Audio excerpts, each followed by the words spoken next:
Okay, everybody with me? Yep. So we're going to go over these two questions. I'm going to do a little bit of notes on 6.4, and we're going to go over two questions, and that's going to be it for today, because I do good if I get through this, because some of it I understand and some of it I don't, because I'm not an economics teacher. So that's why I'm going to have to audit a class or something, because I don't remember a lot of this. All right, first of all, a little bit of vocabulary. Shutdown point.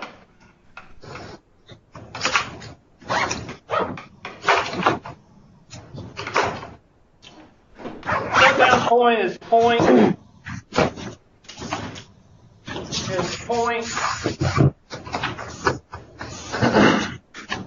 These are still point. C, S of P, comma, S, P of S. On the supply curve,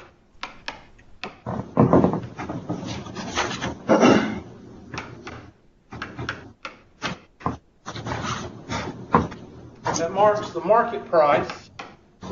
Really helps when you're like our classes like full load or something. Yeah.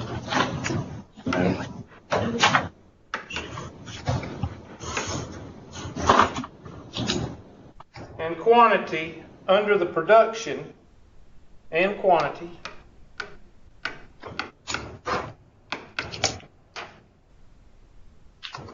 under which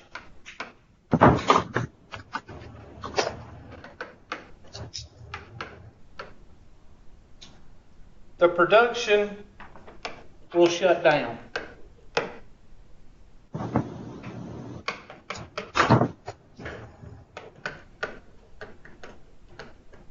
So if you're talking about a graph with the supply curve being right there, you're talking about the lowest point.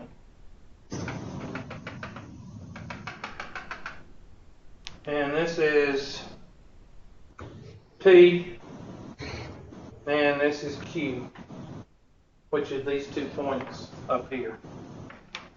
And I think I should have wrote, I can't read this writing because it's so small. P of S and S of P of S, which is Q basically. So it's that point right there, shutdown point.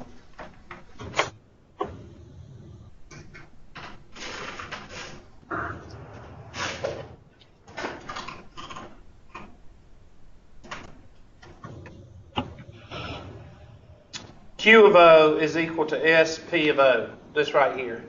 This is Q of O, which is this point right here.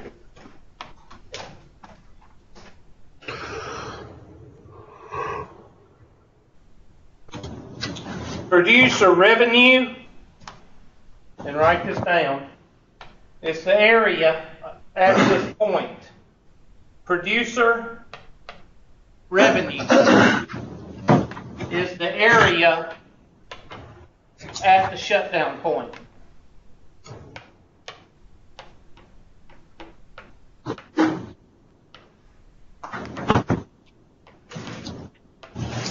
So we're going to take this, and I'm going to mark that in blue. And that's this area right here.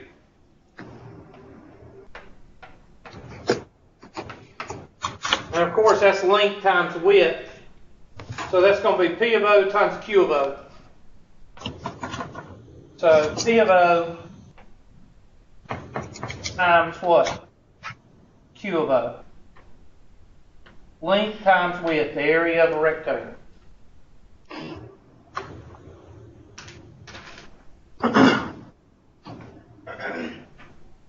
All right, make sure you got all that written down, because these are the questions that's going to be asked.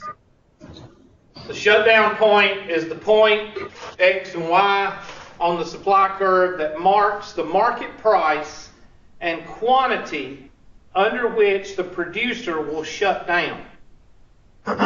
I guess you could say it's basically the minimum. It's where the minimum that basically the producer is going to start losing money, or I guess that would be the good, so they'll just shut down making the product versus losing money. Does that make sense? Can anybody else explain it a better way? That's the way I see it. Okay.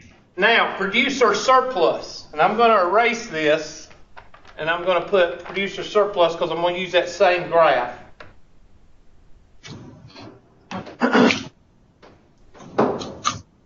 And anybody want to jump in with your expertise on economics? Because I'm going to be honest with you. If you know a little bit about economics, you know more than I do. Because the last economics I took was I was telling Miss Kubu was dang old at Tri-County Tech. My Lord, I don't even know what year it was. Only thing I remember about that class was him explaining the concept behind the convenience store. And that's the only thing I remember. What's that? So what's the concept?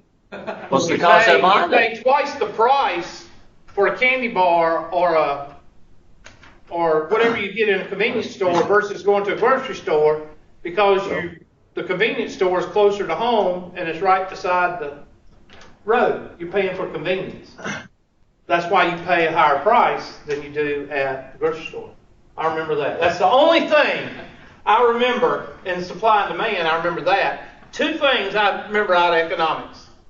But you got to remember, I was stupid. I was 18 to 25, and for men, that's stupid. That's a real stupid year. So I'm I didn't smack dab in remember the damn middle of that, man. What? I'm smack dab in the middle of that. Well, so I can't help. the bad thing about it is men do not grow out of the stupidity until about 35 to 38. And you got men that cruise the mall at 40. Cruise the mall. Yeah. Yeah. You still have those. I've got a good friend I went to school with, high school with, and he still thinks he's 18. It's real sad. Okay, here we go. I'm going to name this. It's called producer surplus.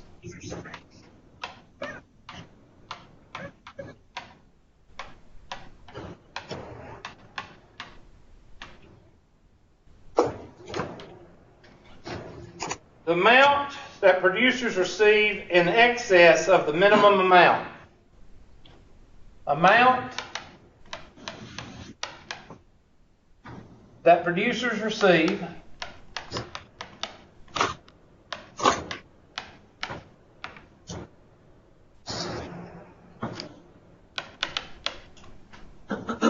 in excess of the minimum amount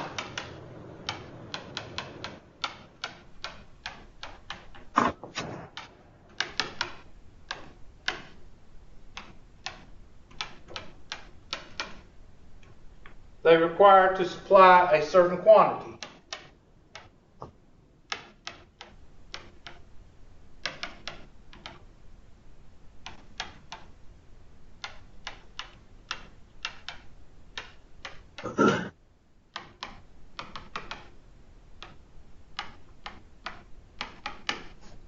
This is kind of like there's a guy that lives in Anderson that is in charge of building all the bylaws in the area. So when he builds a bylaw, all the excess brick, all the excess shingles, all the excess tarred paper, all the excess lumber, what does he do with it? He builds his house with it. Okay? He's got a big house, but it's all made with a lot of surplus left over from the job of building all the bylaws in the southeast. And we wonder why Bi-Lo's going out of business. Okay? Or being bought out. So that's what I think about when I think of a producer surplus. If a widget company says that they're going to sell to a person 1,000 widgets, and they order the material to make 1,000 widgets, and they come out with 1,005, then the 5 is called producer surplus. Okay? So you could actually say that surplus is a little bit of what? Mismanagement. And some people pad the books when, For instance, I'll give you an example. I know another guy that works for, well, I don't know, back then it was called Thomas Concrete. Okay? And the thing about concrete is when you order concrete, it's got to be a certain grade. You know what I'm talking about? Does anybody know what I'm talking about? It can't be too soupy and it can't be too dry. It has to be a certain consistency. And if it's not, the client will turn it down and they have to dump it somewhere. Well, this guy had a paved driveway of concrete. He had sidewalks all around his house. He had a patio around his pool. And he didn't pay for any of it. He just, had bad concrete all the time when he carried it in his truck. So the mismanagement and making the concrete bad be a good thing to that driver? Yes. So you got to watch stuff like that. Producer surplus, you got to watch it. The surplus is the difference between the revenue from supplying a certain quantity. I'm not going to go over this. Here we go. Producer surplus, and you can write producer surplus. I'm not going to write it, is equal to and we're talking about right in here, we're talking about, and they're calling this, I can't read it, P sub S and Q sub S. And this right here, and we're going to put it in red, this right here is the producer surplus.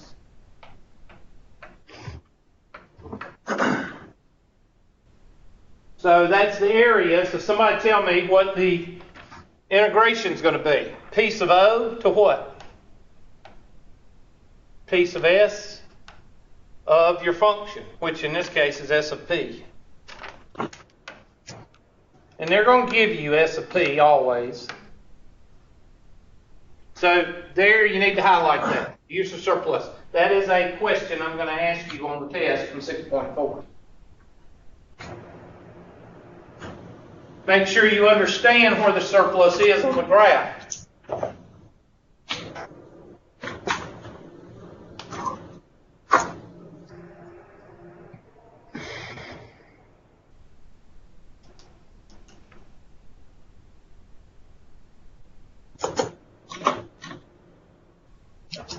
Okay, I'm going to erase this top part.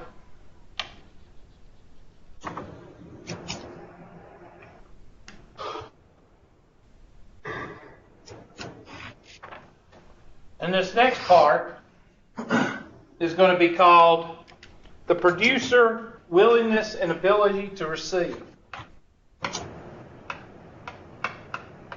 Producer, willingness and ability to receive.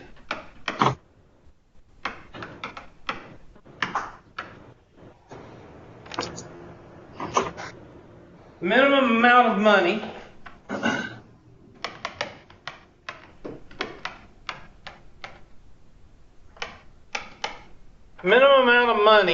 producers need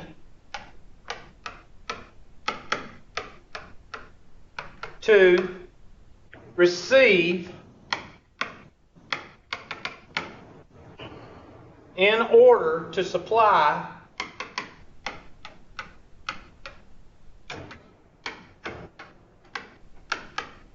a certain quantity of a commodity.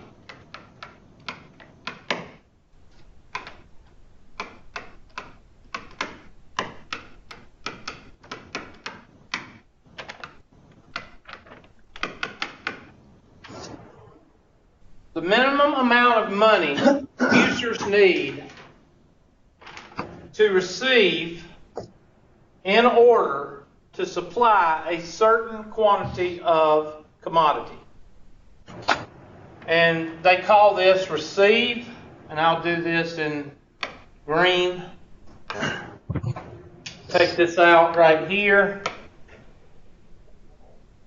And we'll call this receive.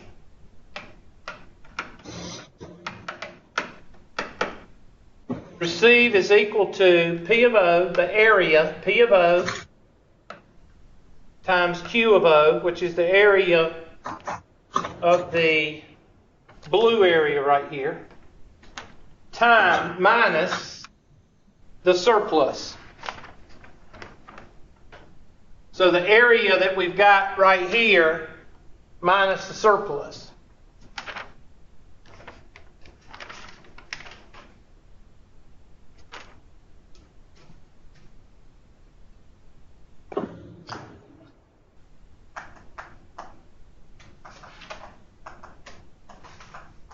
So with that, make sure you highlight those last two formulas, which is this one.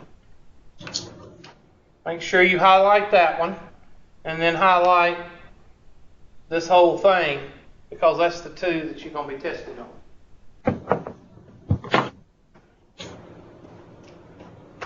All right, so here we go with the first question.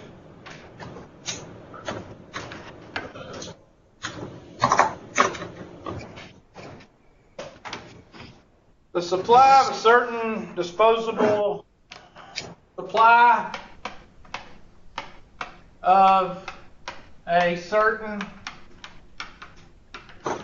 disposable phone can be modeled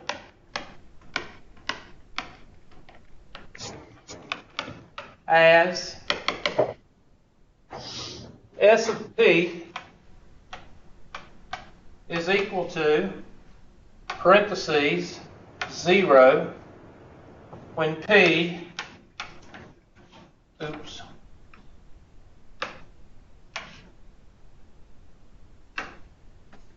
when the price, when P is less than $15,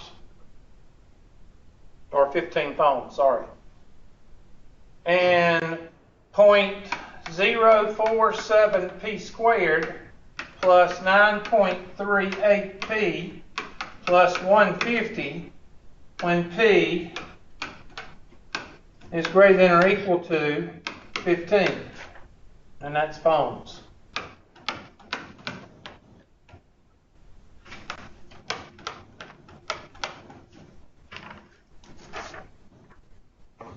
So they're not going to produce any phones when the price is less than 15 bucks. But they're going to they're going to supply this number of phones when the price is above or equal to 15 bucks. Okay? Now, here's the things they want. A.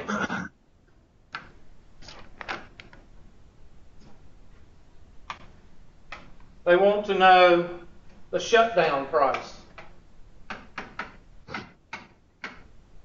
B. They want to know what quantity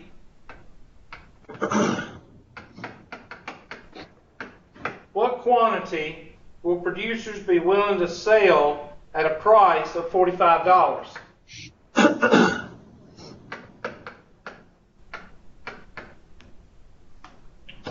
C. Compute the producer revenue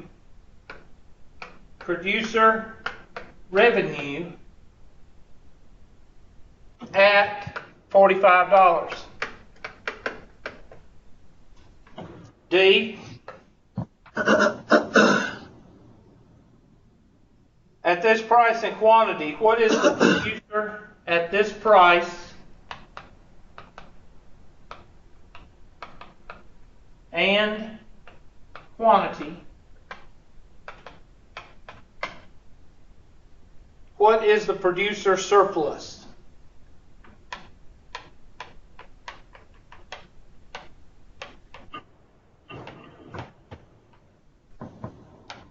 That's that one question, that's the first formula. And E,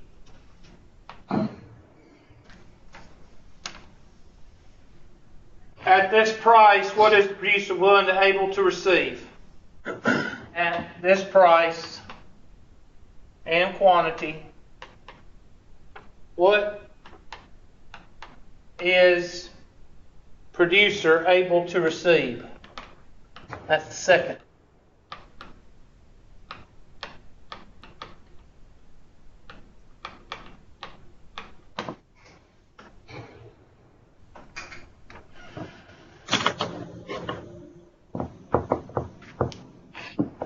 Now, of course, you really don't have to worry about the zero. Why?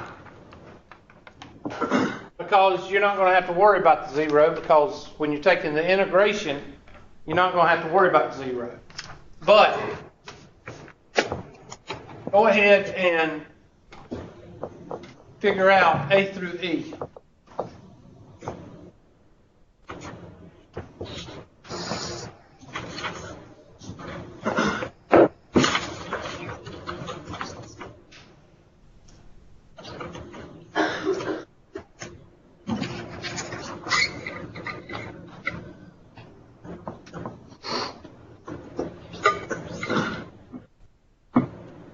I'd say the first three, A, B, C, is just what? Mathematics and what? Algebra, right? Should be. The only calculus is D and E.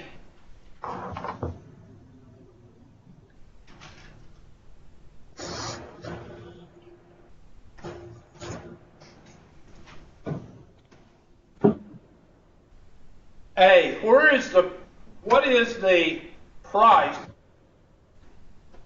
that the phone company says, bump y'all, we're not making them? That's easy. Where does the company say, forget it, we're not making these phones? What price is that? $15.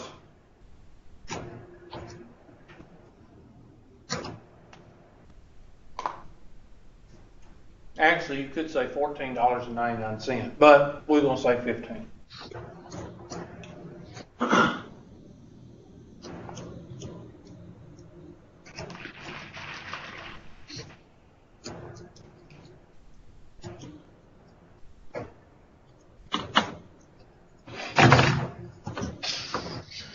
So what are you going to do for $45 on B?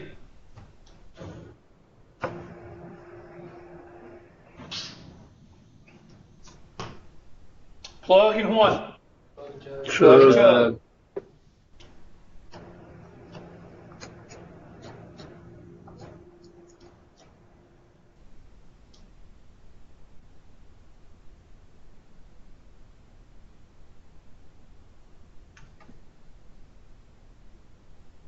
So technically,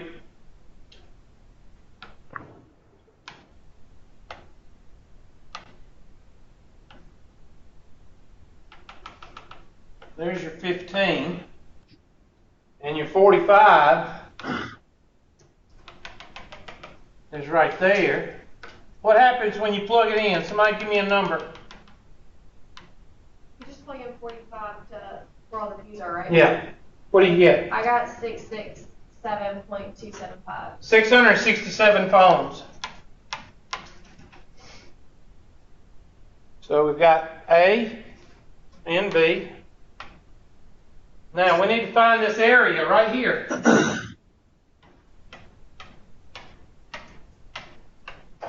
So what's that area? Would you just do 667 times Length times width. 30,015. 30,000. 30,030,015. Yeah.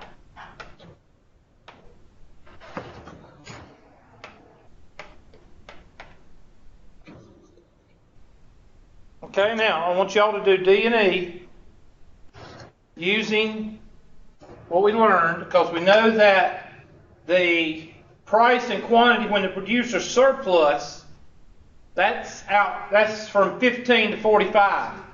Okay? Because this area right here is the surplus. Right here.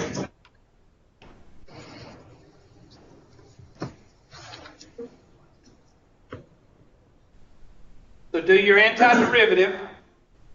And you can, Miss Clapp, where are you going to do yours? You going to do yours by hand? You going to do it on the calculator? For which one, D? D. You going D and E? Well, Probably the calculator. you're going to use D. You're going to use your calculator. Because right now we've done past the doing it by hand. Okay, so plug in D in the calculator. Now, why didn't I say you're not going to do calculator with E? Because all you're going to do is take one and subtract the other. So I guess you use calculator for that, but you're not going to use it for the integration.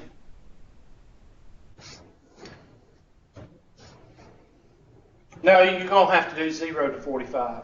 Yeah, you're going to have to do the whole thing. Well, that's the area, so you could just subtract it, yeah.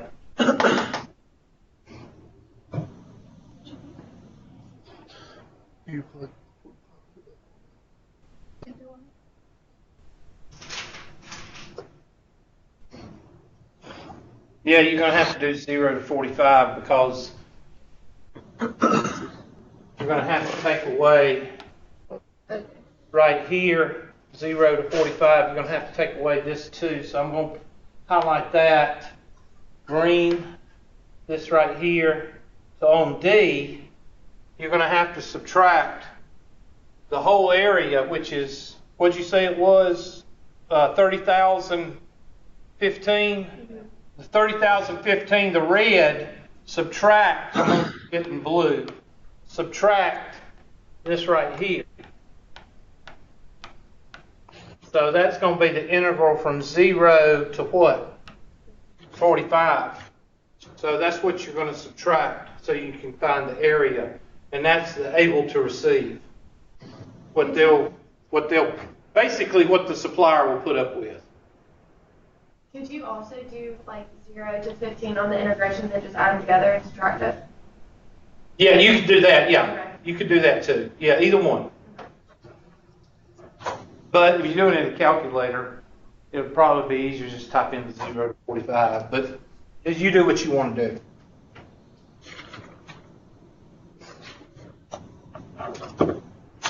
Okay, when I did D, y'all check me.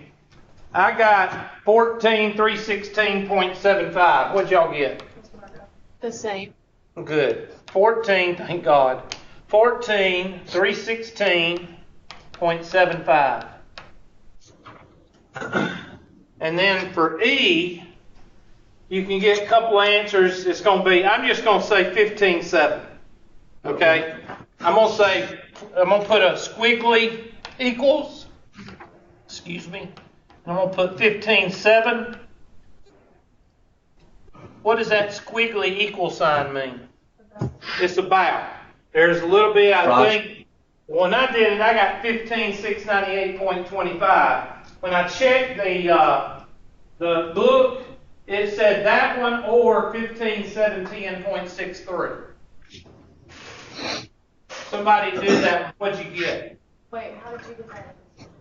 Hmm? Like, what do? You subtract the. You take the red stripes, which is 30,015, and you subtract the antiderivative of the function from 0 to 45, the blue stripes. And that should come out to be 15,000, around 15,700. For the blue stripes, I got 176.74. Got something wrong. When I did it, I got 15,698, but they've got 15,698.25 to 15,710.63. In other words, it's about half. What's half of 30,000? 15. Okay, so common sense will tell you the answer is going to be around 15,000. Because look at it. If you graph it, it's about half the rectangle. Did somebody come up with 15 something? I did. What'd you get, Miss Clapp? Well, I got 15,698.25, the same Okay. you got. I'll take several answers on this one because as long as you're around that 15,700, that's good. So, Anybody else get one of these? Yes. so you just you put in that, then you put in the second one on that P, and then you 0 to 45, I'm still getting the same thing. I'm sorry, what? C, I'm still getting 17,674. Don't know what I'm doing, because I put in from 0 to 45. And then you subtract that from 30,000. Yeah. 1, 2, 3 for 0.125. Okay, subtract from 15 to 45. Subtract, no, I'm sorry, I messed up. 15 to 45. I messed up. Hold on. Don't subtract this right here. Subtract the yellow. 30,000 minus 14,316.75.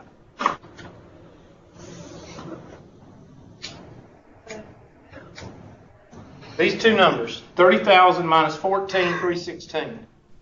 What'd you get? I'm doing the different. Okay, I got that answer for the derivative. So then you do 30015 minus. I mean, that's what I got now, but so you don't. No, you don't. You don't Because do this zero. is what you're getting. You're getting the yellow area. I messed up. I'm Because sorry. they're not going to make any after 15. No. Yeah, exactly. Okay. Because the supplier don't want this right here. The supplier says bump it. It's only the yellow area that they're worried about. That's my mistake. I made that mistake. So you can either do subtract or you can just subtract the two numbers. If you subtract the 30,015 minus the 14,316, you should get around 15,700. Okay? Question. Okay, now I'm going to show you another thing. Make sure you understand where these answers come from. Because, like I say, this book is not very good at it. And I'm not going to do too much out of this section because the book really does suck. All right. Total social gain.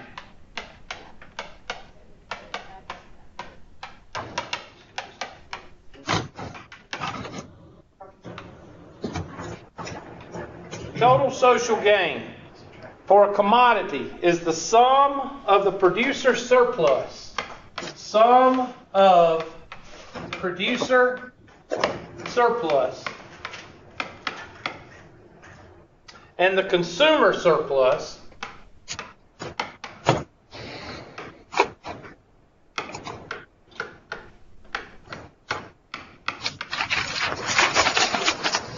when the price is P star.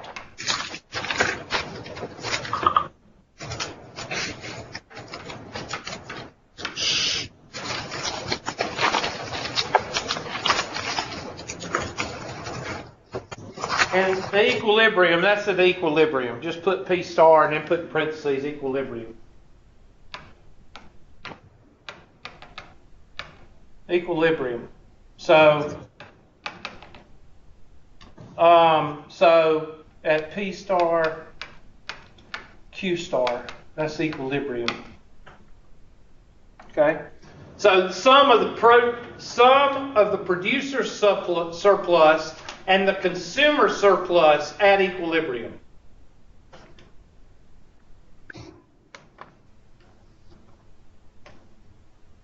So if you got a graph and you've got one going that way and one going that way, and this is Q star and this is P star, which is equilibrium. The total social gain is the antiderivative. I'm just going to put total social gain is equal to P sub O. I'm trying to see again. These letters are so small. P sub S, which is your initial, this right here, is your, what do we call it, stop production, whatever it's called, stopping point. What? Shutdown, thank you. P sub S to P sub star of S of P dP plus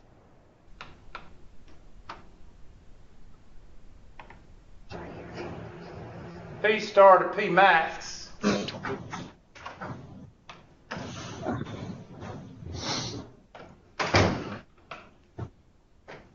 P star to P max of S sub P, or D sub P, sorry,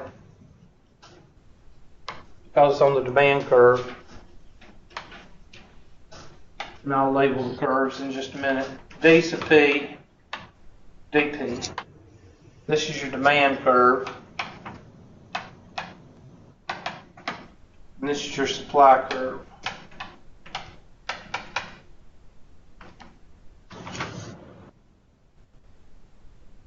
The market equilibrium occurs when the supply of a good is equal.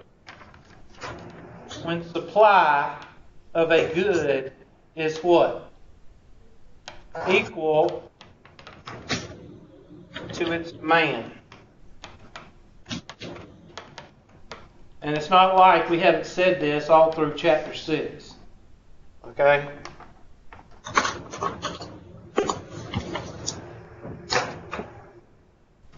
So you got to make sure you know this right here. So make sure you highlight this right here and make sure you understand these right here.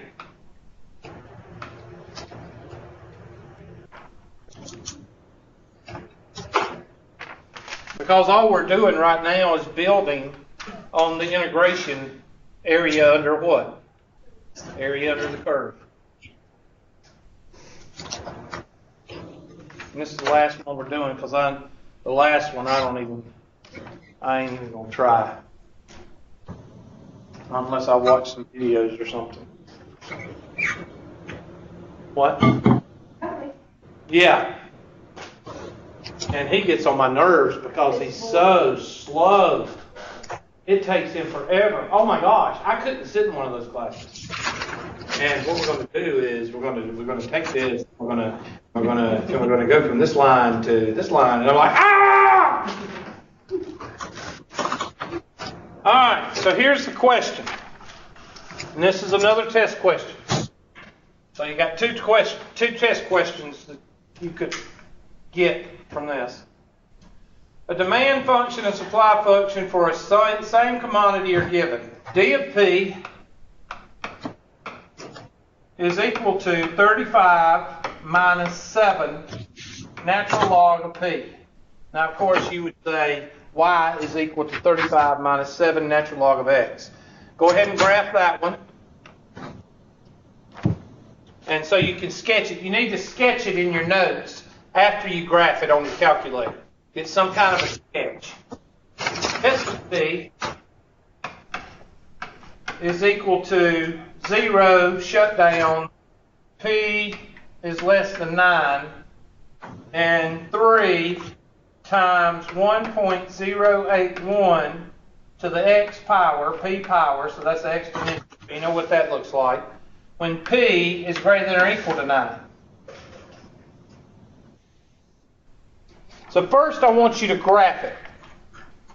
Okay, you got two things there you need to graph. This right here, you don't need to graph this. This is telling you what? Shutdown. And the shutdown is P of what? S on that graph. All right, so you got two functions there to graph. So I want each of you on your calculator to graph them using Y and X, just so you can take that graph and sketch it into your notebook. Doesn't have to be perfect, just has to be a graph that you can sketch so you can see, so you can plot the shutdown point and then the equilibrium. Go ahead and find the intersection in your calculator. That's what we're doing, finding the intersection. Now you've got several points. You also need to find where the demand curve crosses the what? The x-axis. The max. So you got three things, well, two things you have to find and then sketch it in your notebook.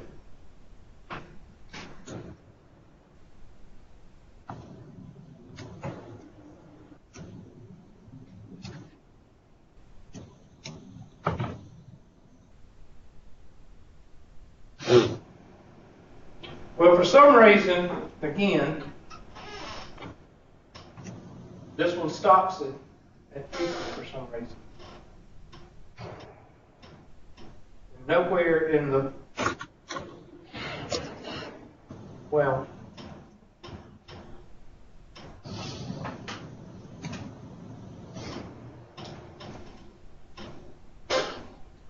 okay, for some reason it stops at 50. I don't know, look in your calculator and see where it crosses the x-axis. I don't know if it's crosses at 50 or not. It doesn't show that it stops at 50. But why did it stop at 50? There's nothing in the question saying stop at 50.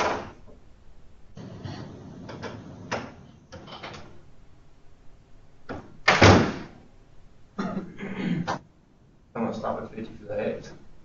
Yeah, does it, yeah. Does it, where's it cross the x-axis? Like 147. Yeah, I don't understand why it's stopping at 50. Okay, for some reason this one stops at 50, so your max is 50.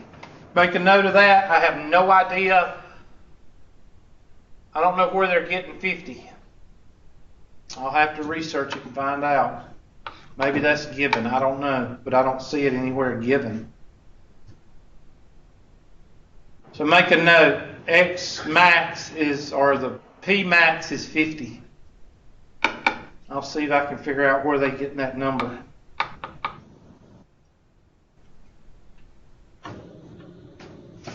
See if I can find it while y'all are working, see if I can find it in these notes. No?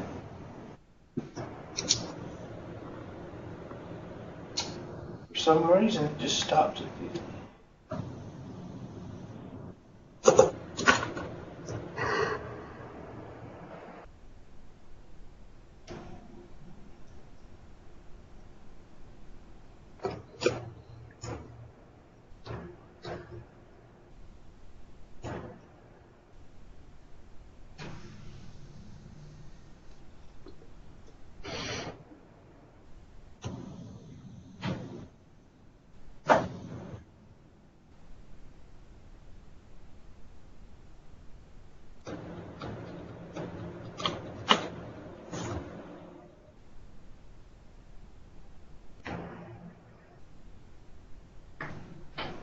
I'll have to figure that out.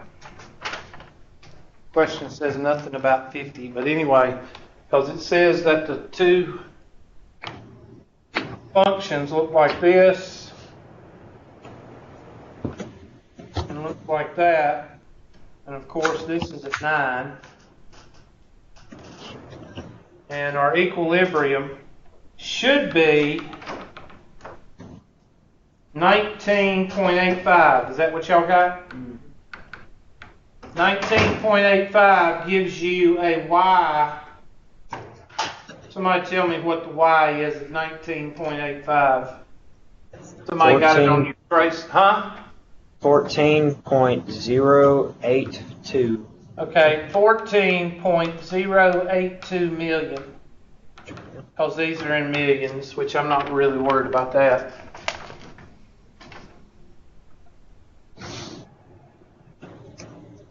Okay, so that's your equilibrium. So you know your first integral is going to be from 9 to what? 19.85 on this curve right here, which is your supply curve, which is S of P. So I'm just going straight to the point. I'm just getting to the point of this question. It's going to be 9 to 19.85 antiderivative of the S of P function, which is 3. You can pull the 3 out, and that's going to be 1.081 to the x power, or whatever, plus, and this is going to be from 19, and like I said, I don't know why they said 50. I'll have to look, but they're saying that this is 50 right here. That's, for some reason, that's the max. I don't know. I'll have to check that out. But from 19.85 to 50, and that's going to be 35 minus 7 natural log of P, 35 minus 7 natural log of X, but in this case P. DP, and this is DP. And when you do that, I got 723 million. What y'all Hubert, get? Yes. how did you get 1985 on, how did you find market equilibrium? You just said. Intersect. Okay. Second, trace. Second, calculate. And find intersection. Do you want me to do it, or can you do it? No, I'll get it. Thank you. Okay. Second, trace. Or second, calculate, which is trace. And then type in intersection, and then the first one, second one, and then put the best guess. And it should give you 19.85/14.082. All right, did y'all get 723 million? Huh? No. Okay, when you do both of these, you should get around 723.521 million. I didn't get near that. Well, just work on it, because that's the answer. And that's not me calculating. That's what they did, and they took the derivative from 9 to 19, and from 19 to 50. And I still don't know where they're getting that 50.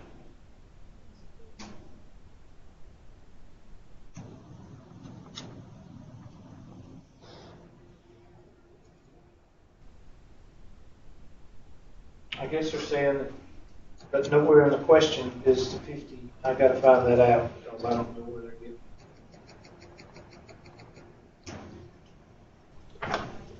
getting. Somebody yell when you get around 723.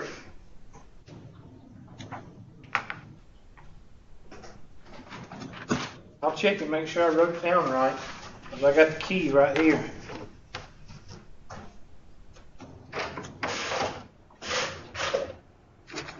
Wait a minute. I'm not getting it. Okay, where did you get the x-intercept? I meant the x-intercept. Like intersection point or No, where the cross? I'm not going.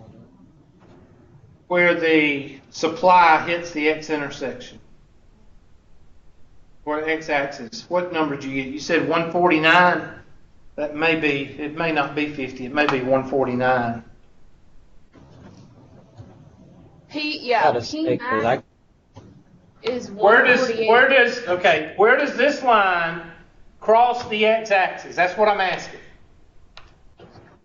Down here. Where does this line cross the x-axis? I think y'all said 149 something. What'd you say, Miss Clapp? I have it in my book as 148.413, but I don't know how to That's get good. that. That's good. I was just, somebody said 149 a while ago. Okay, 148 what? 0.413. 41. Okay, put that in instead of 50. Because the way the notes looked at it, it looked like 50 because I had a line, but I don't think that's right. I think it's 149. I'm going to say 149. Because I'm an economist, I'm not going to use 149 to 8 point. Do 149 and see if you come up with 723 million. Yep. Huh? I got 723 with that number. Good. That's it then. See, the way they've got this written, it looks like they're using 50. They didn't extend the line out. So I just assumed it was stopping at 50 because the way they got it graphed, but it's not. It's 149. So how do you get that number? Huh? How do you get 149? Okay. How do you get this number right here? Do second, calculate, and it's called zero, isn't it? Somebody look on there on your calculator and see if it's called zero. Yeah, there's a 0. Okay, put the 0 and then give it the function and then give it the left and right, and it should give you 148.44 or whatever. You do left and the right of the intersection? Yeah, of the x-axis. But But make sure you're on that supply curve. Don't put it on the demand curve. Oh, what? It's going to ask you, now I don't know, I haven't used the zero function in a long time, but it should ask you for a left and a right, does it not? It does. Yes. It Okay, so does, you but I get think one right here, and then one down here, and then the guess would be somewhere in there, and then it should give you 148.44. Okay, I got one person said it worked. Give me. I got 148.4. Okay, we got 2 people. All right. Who else was asking how do you get it? You got it yet?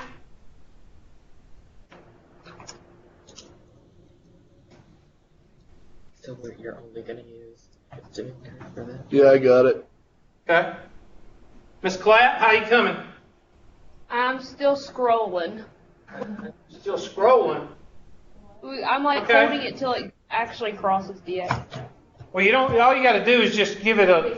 All that guess does is just narrow it down to where it doesn't take as long. That into the iterative, but you have to. Doesn't have to be exactly on it. As long as it's to that side, you can just click enter. Yeah, just put it on the left and the right side, and hit guess. You do just like and it's not like FNINT. The Oh, yeah. Wait till Miss Clapp gets it, and when Miss Clapp gets it, I think we're good. I got it. Okay, good job. You still might have a chance of passing this class. Oh, that's encouraging. All right, who's got questions? How you think, we're gonna have homework on this one or not? Yeah, I'm just gonna pick some questions that we went over, okay? Which will be probably 2 or 3 or 4. All right, has anybody got any questions over what we went over today? All right, so I'll load the 6.4 homework, and that means that we're going over questions, probably the test, Wednesday. So that means that the test, the homework will probably shut off Monday at midnight, and the test will start on Wednesday and end on next Wednesday. Okay? Who's got questions? Hubert, Yes. you are going to be at the Anderson campus on Friday morning. Yes, but as I said at the beginning of class, I don't know if I'm going to make y'all take that first part over again. I don't know what I'm going to do yet. Don't stress over it, though. I told y'all not to stress over it. Okay, so just wait until you Just figure wait it until out. I decide what I'm going to do. The Okay. main thing I was telling y'all at the beginning of the class is that's the dog and pony show. I do that just so people will say, yeah, Hubert did a proctor. Yeah, Hubert did an in-class test. I really don't care about it being part of your grade. Okay? Okay, well, if you decide to still let us make it up before Friday, can you send a text or an email? Because Yeah. I have work, and I'm going to try to just go into work late, and then I can Listen, come make it up. I want you to focus on the online test more than anything right now, okay? So just Okay. focus on that and the homework. Don't worry about that, okay? Because if Okay. anybody else misses the Unit 2 one, you know, well, I don't know. I just don't know what I'm going to do about that. I just feel like I'll do something, but I don't know what I'm going to do right yet. Who else Okay. has got questions? All right, y'all get out of here. Have a good day. Thanks, you too.